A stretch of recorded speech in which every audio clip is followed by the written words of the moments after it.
¿Por qué no te puedes dormir? Me estaba acordando. Nunca te he contado cómo fue que mi papá se enteró que soy joto. Me choca que utilices esa palabra.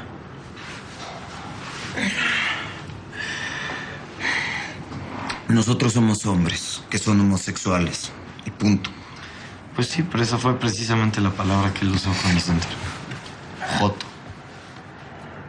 Estaba yo enamorado de un güey que me encantaba en la secundaria. Y le escribí una carta. Sabía que me estaba arriesgando todo, un rechazo, una pelea. Pero de todas maneras se lo quería decir. ¿Ah, sí? ¿Y cómo se llamaba? Daniel. La carta empezaba con un poema de Cavafis. Cuerpo. Acuérdate no solamente cuánto fuiste amado, no solo los lechos en que te acostaste, sino también aquellos deseos que brillaban en tus ojos y temblaban en la voz. Bueno, ya, ¿no? Mucha pasión. ¿Y luego qué pasó? Nunca se la mandé. La guardé en un cajón de mi buró. Y mi papá algún día, pues, no sé, estaba buscando algo. La encontró y la leyó y todo hubiera estado de poca madre si no hubiera llegado a la parte de te amo, Daniel. ¿Y qué más hizo tu papá, además de decirte joto? Dejó de quererme.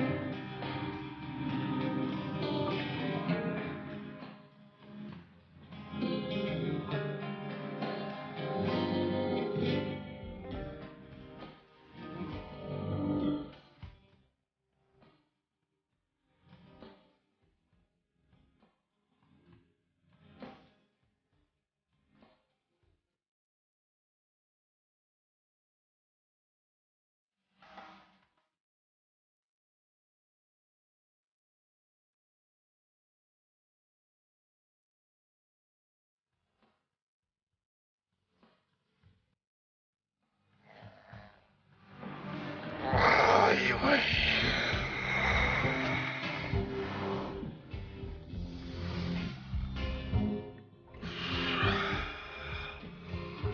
María, voy a preparar café, ¿quieres?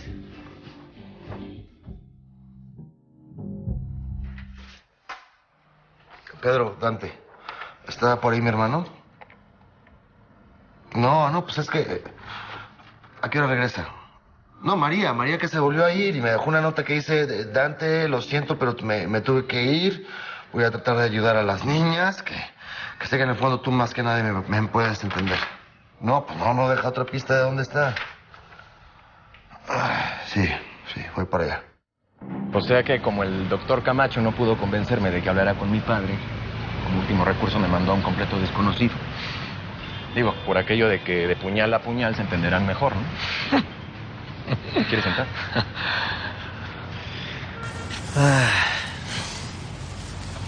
Oye, ¿y de plano no hay nada, en serio, nada que haya hecho tu papá buena onda contigo? O sea, nada de lo que te puedas agarrar para hablar con él.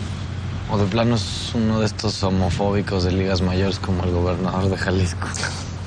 No, mira. Las cosas eran muy distintas antes del pleitazo.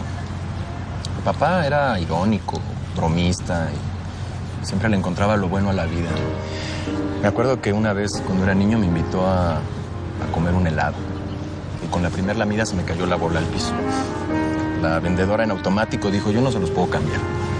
Entonces mi papá se agachó, tomó la bola del suelo, se la puso al barquillo, se la dio a la vendedora y le dijo, pues de todos modos se la devolvemos. ¿Y quién se cree su amiga que es? ¿Super niña? Perdón, comandante, pero creo que no es un buen momento para estar haciendo bromas. No, si no es broma. Se necesita ser verdaderamente muy estúpida para irse a entregar solita con un grupo de tipos que son tratantes de mujeres. Gutiérrez, por favor. Tenemos que ayudarlas. ¿Cómo, Pedro? Si la chica no dejó una dirección, no dejó un dato, no dejó una pista, no dejó un carajo, ¿a dónde pretenden ustedes que vaya yo a buscarla? Bueno, pero la policía debería tener una base de datos sobre los grupos que se dedican a la explotación de mujeres o una lista de pederastas que piden esos servicios.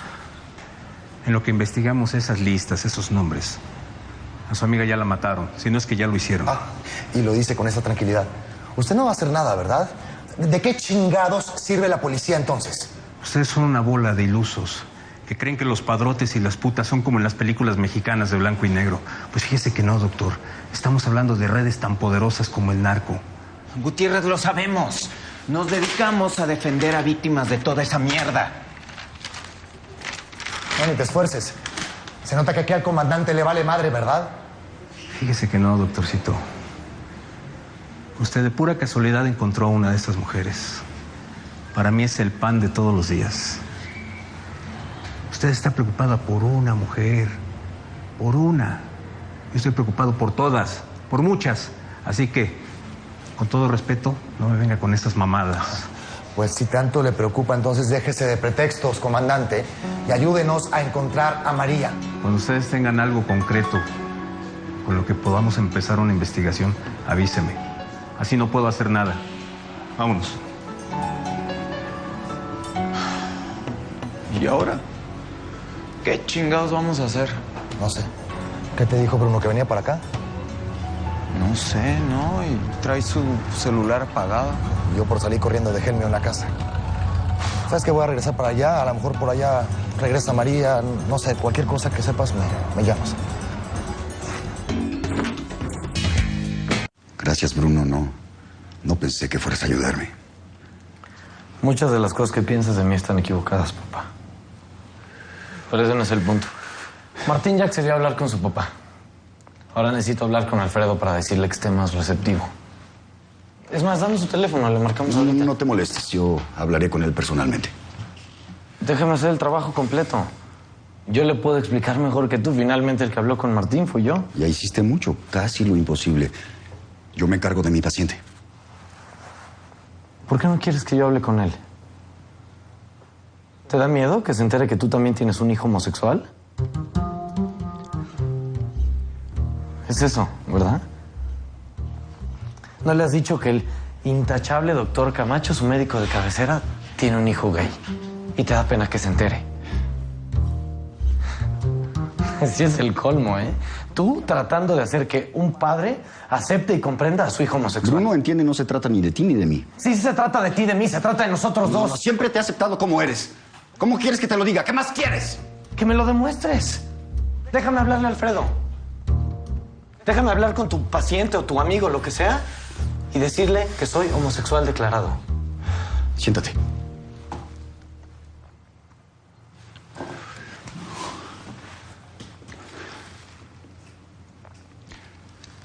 Alfredo no tarda en llegar. Puedes hablar con él todo lo que quieras. A ver, hijo José Ernesto, ¿por qué quiere...?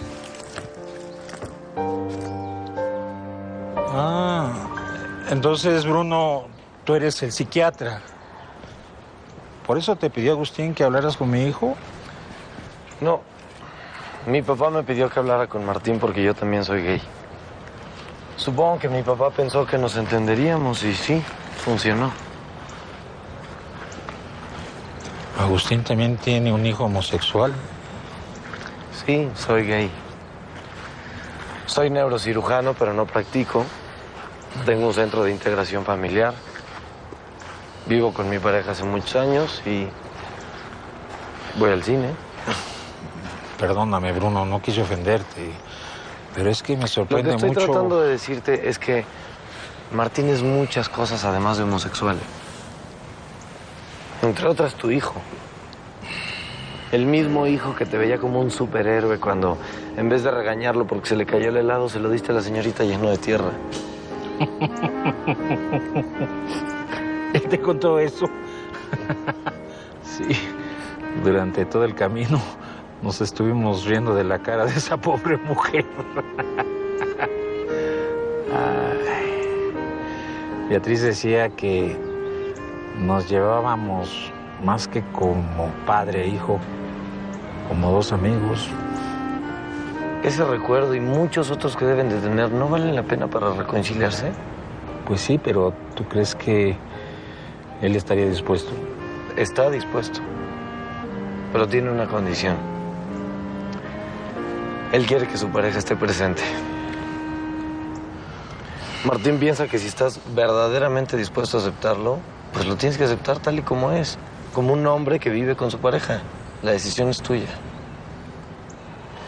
Piénsalo, yo creo que si aceptas es mucho más lo que ganas que lo que pierdes. Pero es que yo no sé por qué permitir. ¿Tú qué harías en mi lugar? Aceptaría. ¿De veras? ¿Aceptarías? ¿Te sentarías en la misma mesa donde se sienta el pendejo que se acuesta con tu hijo? ¿Le darías la mano y lo saludarías como si se tratara de otra de tus nueras? Todo depende de lo que quieras hacer. Bruno me aconsejó que recordara los buenos momentos con Martín y la verdad es que son muchas las razones por las cuales quiero hacerlo. Pero tengo miedo de mi reacción. No sé cómo me voy a sentir cuando los vea a los dos juntos. ¿Quieres un ansiolítico? No quiero un ansiolítico. Lo que quiero es que me acompañes, que estés conmigo para no equivocarme otra vez.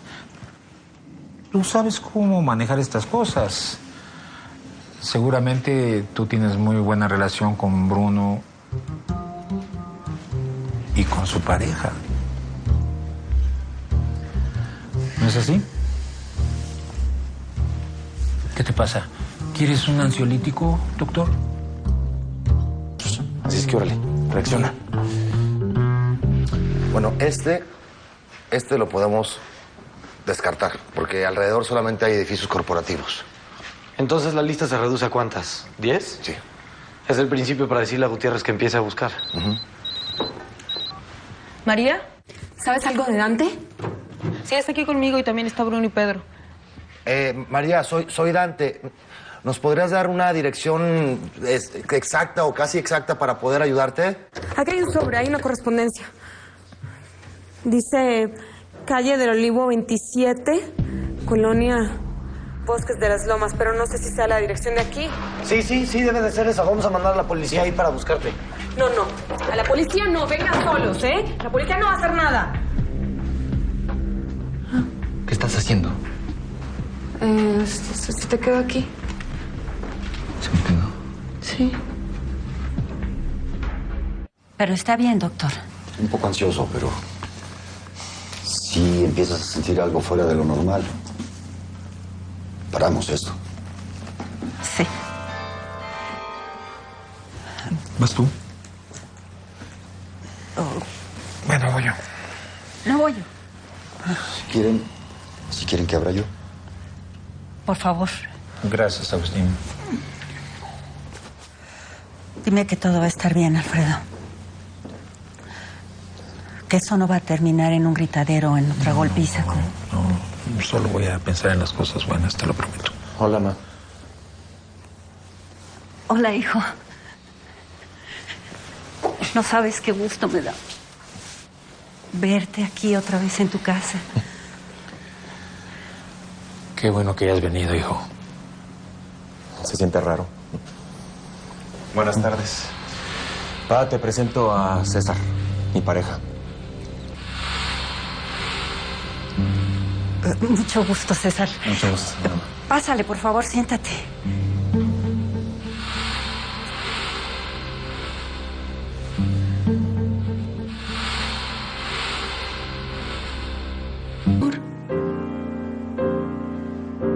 Muy bien. Bueno, muchas gracias.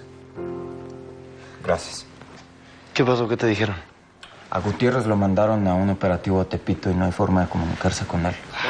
Bueno, pero pueden hablarle a alguien más, ¿no? Digo, su amigo no es el único policía que existe en la ciudad. Pero sí el único que conocemos. Y en el único que podemos confiar. Esos grupos suelen estar protegidos por la policía siempre. Sí, por eso María no quiere que les digamos nada. Si se entera un policía corrupto de lo que está pasando, nos olvidamos de ella. ¿María? ¿Quién eres? Soy el que va a ayudar a rescatar a las chavitas. Pero tendrá que ser a mi modo. Ok, está bien. ¿Qué quieres que hagamos? Será por la noche. Habrá una fiesta. Uno de ustedes tendrá que venir disfrazado como un cliente y la mujer como puta. De otra forma no se puede. Y estando adentro yo les digo lo que hay que hacer. A ver, perdón, ¿y cómo sabemos que esto no es una trampa? Queremos hablar con María. ¿Quieren hablar contigo? Estoy bien. Hagan lo que les dice Diego, ¿sí? Él nos va a ayudar a la buena. ¿Conformes? Y no hablen a la policía porque nos carga la chingada a todos, empezando por María. La dirección es Hidalgo 380. Sí, en Tlalpan. A las 8. ¿Pero has estado bien? ¿Estás inquieto? Es un Sí, momento claro que importante sí, para ti. hijo. Sí, pero ¿por qué Extrañándote insistió en siempre. venir con él? ¿Qué no pensó en mí? Tú aceptaste. Ya ves cómo- Lo hizo para provocarme. Mira, Alfredo, si lo rechazas vas a perder la oportunidad de reconciliarte con él y con Beatriz. Sí, pero esto es más fuerte que yo. Te juro que ahora ya no quiero golpear a mi hijo. Lo que quiero es matar a ese imbécil. Viviste 15 años arrepentido por haberlo golpeado. Ya no vas a tener otros 15 años, Alfredo. Sí. Tienes razón. Mira, si te sientes mal, les digo que necesitas reposar y dejamos esto para más tarde. No, ya no puedo posponer más esto. Todo va a estar bien. Me voy a controlar. De verdad. Yo conozco cómo operan esos güeyes, Dante. Tengo mucho más chance que tú. A ver, Bruno, a ti ya te vieron. Si llegas a ese lugar, no solamente tu vida corre peligro, sino también la de ellas. Dante tiene razón, Bruno. Vamos a esperar a Gutiérrez. Como quiera, tenemos 2 horas. ¿Y si nunca acaba el supuesto operativo de Tepito? ¿Y si no llega Gutiérrez? Ay, ya, por favor. ¿Por qué simplemente no hacemos lo que el señor dijo? Sí, tú entras de cliente y yo de prostituta. No, perdón, tú no vas a hacer nada de Tú no eso. me vas a decir a mí lo que yo tengo que hacer. Me voy a ir a mi casa a ver qué consigo. En menos de media hora estoy aquí.